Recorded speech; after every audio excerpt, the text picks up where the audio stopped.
만약 당신에게 매우 소름 끼치지만 과학적으로 증명된 한 가지 진실을 말씀드린다면 어떠시겠습니까? 지금 이 영상을 보고 있는 바로 그 사람과 빛바랜 가족 앨범 속에서 활짝 웃고 있는 5살짜리 아이가 사실은 완전히 다른 두 사람이라는 사실을 말입니다. 말도 안 된다고 생각하시나요? 제 말은 당신은 20, 30년 전 병원에서 어머니가 집으로 데려온 그 아기가 바로 당신이라고 굳게 믿고 있을 것입니다. 놀이터에서 넘어져 무릎이 깨졌던 그 아이도 지금 당신의 다리에 희미하게 남아있는 흉터가 그 증거라고 말할 수 있겠죠. 그리고 분명 아주 먼 미래의 어느 날 머리가 하얗게 새고 등에 굽은 노인이 되어 있을 그 사람도 여전히 당신일 것입니다. 적어도 우리 모두는 그렇게 희망합니다. 하지만 과학과 철학은 이러한 믿음에 찬물을 끼얹습니다. 사실 당신의 그 긴 일생 동안 정말로 변하지 않는 유일한 특징은 아마도 당신의 이름뿐일 것입니다. 심지어 한국에서는 어떤 사람들은 이름까지 바꾸기도 하죠. 그렇다면 수천 년 동안 엘리트들을 괴롭혀온 아주 핵심적이고 본질적인 질문이 하나 있습니다. 무엇이 진짜 당신을 당신으로 정의하는가? 신체와 마음에 가해지는 시간의 가혹한 수십억 번의 변화에도 불구하고 당신의 정체성을 온전히 유지해주는 그 정수, 에센스는 무엇입니까? 오늘 저는 여러분이 자기 자신에 대해 가지고 있던 모든 세계관을 완전히 무너뜨릴 것입니다. 그리고 이 영상의 끝에서 여러분은 상사부터 옆에 누워있는 배우자에 이르기까지 주변 사람들을 대하는 방식을 바꿀 수 있는 놀라운 비밀을 깨닫게 될 것입니다. 이후 제1 이론. 당신은 당신의 신체다. 신체 이론. BOLDY THEORY. 이것은 인류의 99%가 매달리고 있는 기본 입장입니다. 대부분의 사람들은 이렇게 믿습니다. 당신이 수많은 세월이 흘러도 여전히 당신인 이유는 단순히 태어날 때부터 죽을 때까지 똑같은 살과 뼈의 덩어리 안에서 살고 있기 때문이라고 말이죠. 겉으로 보기에는 매우 타당하게 들립니다. 영혼이 뒤바뀌는 공상과학 영화에서 막 튀어나온 것이 아니라면 현실 세계에서 신체 전체를 이식하는 사람은 아무도 없으니까요. 하지만 잠깐만요. 세포 수준에서 깊이 들여다봅시다. 지금 여기 앉아있는 물리적 실체가 예전의 갓난아기와 똑같은 물질로 구성되어 있지 않다는 사실을 알고 계십니까? 지금 당신이 만지고 있는 얼굴 피부는 사실 태어난 이후로 수백 번이나 벗겨지고 새 층으로 교체된 것입니다. 당신의 뇌가 제가 하는 말을 이해할 수 있도록 산소를 공급하는 혈액 속의 적혈구는 죽어서 몸 밖으로 배출되기 전까지 수명이 고작 4개월에 불과합니다. 살점뿐만이 아닙니다. 당신의 몸을 지탱하는 단단한 뼈조차도 머리부터 발끝까지 끊임없이 파괴되고 완전히 재구축됩니다.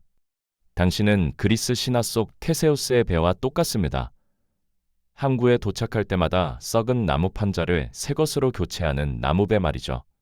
10년이 지나면 배의 모든 나무 판자가 교체되었습니다. 그렇다면 그것은 여전히 원래의 그 배라고 할 수 있을까요? 생물학은 약 7년에서 10년마다 당신 몸의 모든 원자가 자동으로 새 것으로 교체된다는 것을 증명합니다. 즉, 물리적으로 10년 전의 당신은 이미 가루가 되어 우주에서 사라졌다는 뜻입니다. 지금 존재하는 것은 예전의 형상을 한 완전히 새로운 신체입니다. 그렇다면 당신이 당신의 신체라면 완전히 다른 신참이 되기 전까지 당신의 신체를 몇 %나 바꿀 수 있을까요? 머리카락을 자르면 어떻게 될까요? 체지방 30kg을 감량하면요? 아니면 새로운 얼굴을 이식한다면요? 언제부터 당신은 당신이 아니게 되는 걸까요? 심리실험, 미친 의사와 영혼 뒤바꾸기. 신체에 대한 환상을 깨뜨리기 위해 20세기 영국 철학자 버나드 윌리엄스, 베르나르 윌리엄스는 과학자들을 당황하게 만든 사고 붕괴 테스트를 고안했습니다. 내용은 이렇습니다. 오늘 밤 당신과 제가 미친 과학자에게 납치되어 지하 실험실로 끌려갔다고 가정해봅시다. 그는 우리를 묶어놓고 광기 어린 미소를 지으며 말합니다. 내일 아침 두 사람의 머리에 기계를 꽂을 것이다. 너의 기억, 신념, 성격, 첫 키스부터 좋아하는 음식까지 모든 마음의 내용을 뽑아내어 저 사람의 뇌에 주입할 것이다. 그런 다음 저 사람의 마음을 전부 뽑아 너의 뇌에 주입하겠다. 너희는 서로 영혼이 뒤바뀌게 될 것이다. 그리고 잔인함의 정점은 이 대목입니다. 미친 의사는 조건을 덧붙입니다. 마음 이식이 완료된 후 너의 마음은 저 사람의 몸에 있고 반대의 경우도 마찬가지일 때 나는 한쪽 몸에는 1,000억 원의 유산을 줄 것이고 나머지 한쪽 몸에는 잔인한 고문을 가할 것이다. 이제 네가 선택하게 해주지. 어느 몸이 돈을 받고 어느 몸이 고문을 받길 원하나? 그냥 지나치지 마세요. 10초만 멈추고 진심으로 대답해 보세요. 여러분은 무엇을 선택하시겠습니까? 저는 여러분이 당신의 마음이 들어있는 새로운 몸을 가리키며 이렇게 말할 것이라고 확신합니다. 저 고깃 덩어리에게 돈을 주세요. 그리고 내 예전 몸은 고문해버리세요. 어차피 내 마음은 더 이상 그곳에 없으니까요. 이러한 당신의 본능적인 생존 반응은 충격적인 진실을 무의식 중에 드러냅니다. 깊은 무의식 속에서 당신은 이 신체가 자신이라고 전혀 믿지 않는다는 사실입니다. 신체는 그저 살을 담는 가방일 뿐입니다. 당신은 진정으로 자신의 존재가 비물질적인 세계, 즉 이식과 기억에 있다고 믿고 있는 것입니다. 제2 이론, 기억의 사슬, 기업 이론, MEMORY, THEORY. 위대한 사상가 존 로크. 존 로크는 신체가 사람을 만든다는 주장을 가장 먼저 맹렬히 부정했습니다. 로크에게 있어서 당신을 독특하게 만드는 것은 의식이라고 불리는 보이지 않는 물질의 흐름이었습니다. 하지만 로크는 한 가지 허점을 발견했습니다. 의식은 결코 연속적으로 유지되지 않는다는 것이죠. 내일 당신은 잠들 때 전원이 꺼지며 몇 시간 동안 완전히 의식을 잃습니다. 하지만 내일 아침 눈을 뜨면 자신이 어제의 누구였는지 기억해냅니다. 그래서 로크는 세상을 뒤흔든 학설을 내놓았습니다. 바로 개인 정체성에 관한 기억 이론입니다. 그는 당신이 과거의 당신인 이유는 단순히 자신의 시간적 지점들을 기억할 수 있기 때문이며 각각의 기억하는 지점은 인생의 사슬처럼 서로 단단히 연결된 고리라고 믿었습니다. 물론 당신은 모든 순간을 기억할 수 없습니다. 지난주 화요일 점심에 무엇을 먹었는지 기억하시나요? 아마 기억나지 않을 것입니다. 하지만 그 화요일 오후에 당신은 방금 먹은 점심을 기억하고 있었습니다. 그리고 그러한 의식의 고리들을 연결함으로써 오늘의 당신은 여전히 그 화요일에 점심을 먹었던 사람과 밀접하게 연결되어 있습니다. 로크의 이론은 우리를 무한히 먼 과거로 데려다 줍니다. 초등학교 입학 첫날을 기억해 보세요. 분명 부모님도 그날을 기억하실 겁니다. 하지만 내부로부터 오직 당신만이 기억할 수 있는 한 가지가 있습니다. 낯선 사람들에 대한 두려움으로 인해 뒤틀리던 뱃속의 긴장감, 여름 내내 풀밭을 맨발로 뛰어다니다 신은 새 구두가 뒤꿈치를 파고드는 그 뻣뻣한 감촉 말입니다. 그것은 당신만의 독점적인 기억입니다. 그리고 그 기억의 흐름이 당신의 머릿속에 흐르고 있기 때문에 진리가 세워집니다. 당신은 바로 그날의 그 아이라는 사실입니다. 기억은 한 사람의 80년 일생 전체를 연결하는 생물학적 접착제입니다. 기억의 블랙홀과 자아의 붕괴. 기억 이론은 완벽하고 시적인 것처럼 들리죠? 하지만 서둘러 기뻐하지 마세요. 그곳에는 정신을 갉아먹는 심연이 존재합니다. 첫째, 당신이 태어난 순간을 생각해 보세요. 인류 전체를 통틀어 우리 중 누구도 어머니의 뱃속에서 밀려나오던 그 순간이나 젖은 기저귀와 씨름하며 보냈던 생애 첫 몇 년을 기억하지 못합니다. 만약 당신이 기억을 가질 때만 당신이다라면 이는 태어나서 처음 3년 동안 당신은 존재하지 않았다는 것과 마찬가지 아닐까요?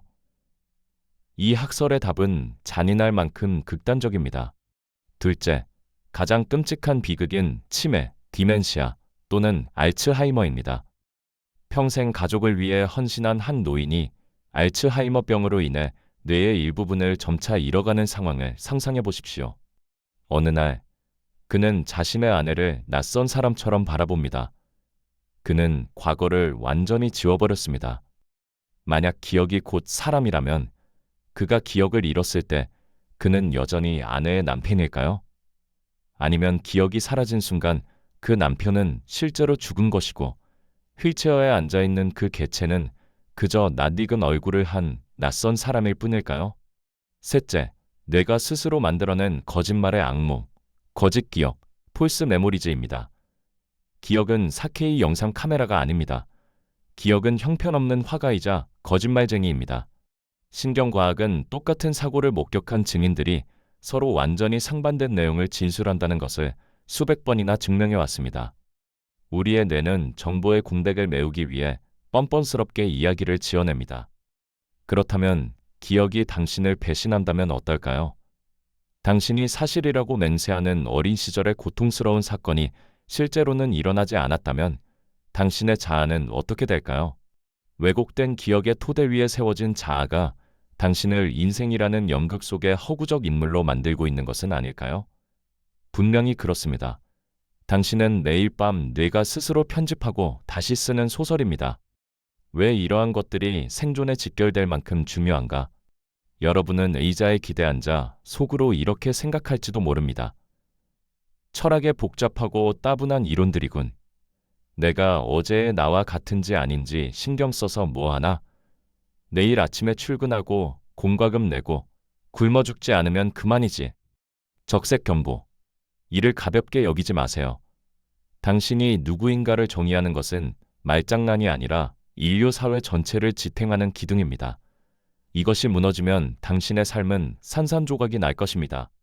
생각해 보세요. 왜 당신은 가족들을 위해 고생합니까?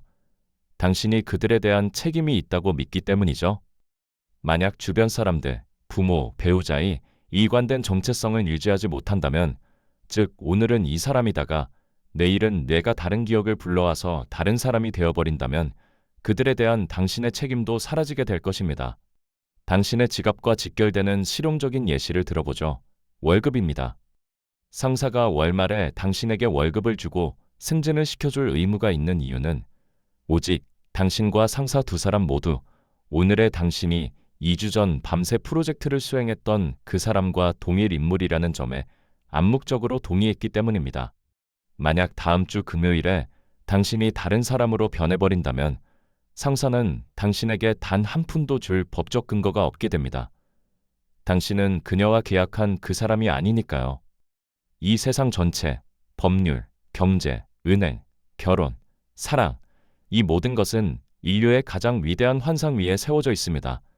그것은 개인이 온전하고 변함없이 자기 자신으로 계속 존재할 것이라는 기대입니다. 당신에게 돈을 빌린 사람은 돈을 갚아야 합니다. 사랑을 맹세한 사람은 약속을 지켜야 합니다.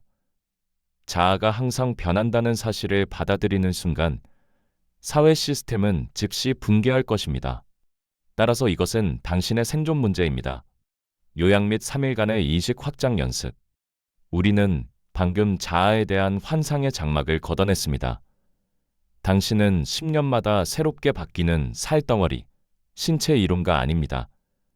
당신의 기억은 자아라는 재료, 기억 이론을 만드는 것이지만 그것은 매우 취약하고 처음부터 결여되어 있으며 항상 왜곡된 시간의 퍼즐 조각으로 당신을 배신할 준비가 되어 있습니다. 우리는 곳곳에서 거대한 구멍을 발견했습니다.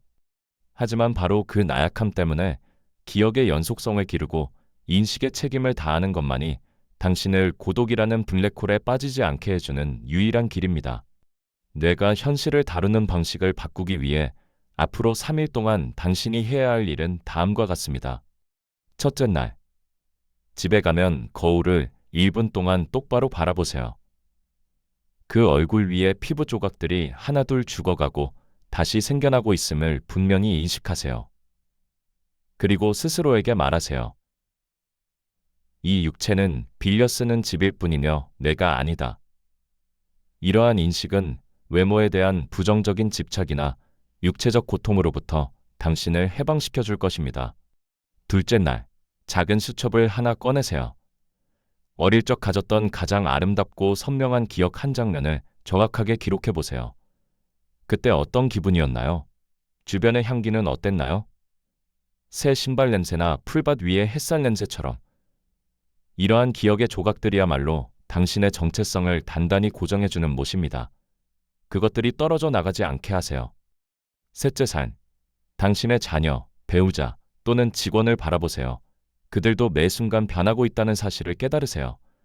그들이 했던 약속을 잊었을 수도 있습니다. 뇌가 편집했기 때문에. 당신 앞에 서 있는 사람이 비록 예전 얼굴을 하고 있지만 새로운 데이터를 로딩하고 있는 마음이라는 사실을 이해할 때 용서와 관용이 시작됩니다. 당신은 월급을 받을 희망으로 출근합니다. 당신은 유대감에 대한 갈망으로 사랑합니다. 당신은 안정된 세상을 위해 타인을 믿습니다. 하지만 우리가 인식의 책임, 에피스테믹 리스폰서빌리티를 통해 배웠듯이 근거 없이 맹목적으로 믿어서는 안 됩니다. 만약 당신이 오늘 월급을 받을 자격이 있다고 생각하거나 오늘 사랑받을 자격이 있다고 생각한다면 스스로 그 이유의 조각을 찾아야 합니다. 지금 바로 이 순간 당신은 누구입니까? 다음에 자신의 어린 시절 사진을 볼 때 슬프게 냉소짓지 마세요. 그것이 당신의 거대한 인생이라는 배가 보이지 않는 바다로 떠내려가지 않도록 꽉 묶어주는 첫 번째 사슬임에 감사하세요. 이에 대해 어떻게 생각하십니까? 당신은 신체 이론과 기억 이론 중 무엇을 선택하시겠습니까? 당신의 뇌가 어떻게 반응하는지 댓글로 알려주세요. 이러한 교훈들이 지평을 넓히고 기억 장치를 신선하게 만들었다면 구독과 공유로 저에게 연료를 공급해 주세요. 다음 모험에서 다시 만나요. 영혼들이여.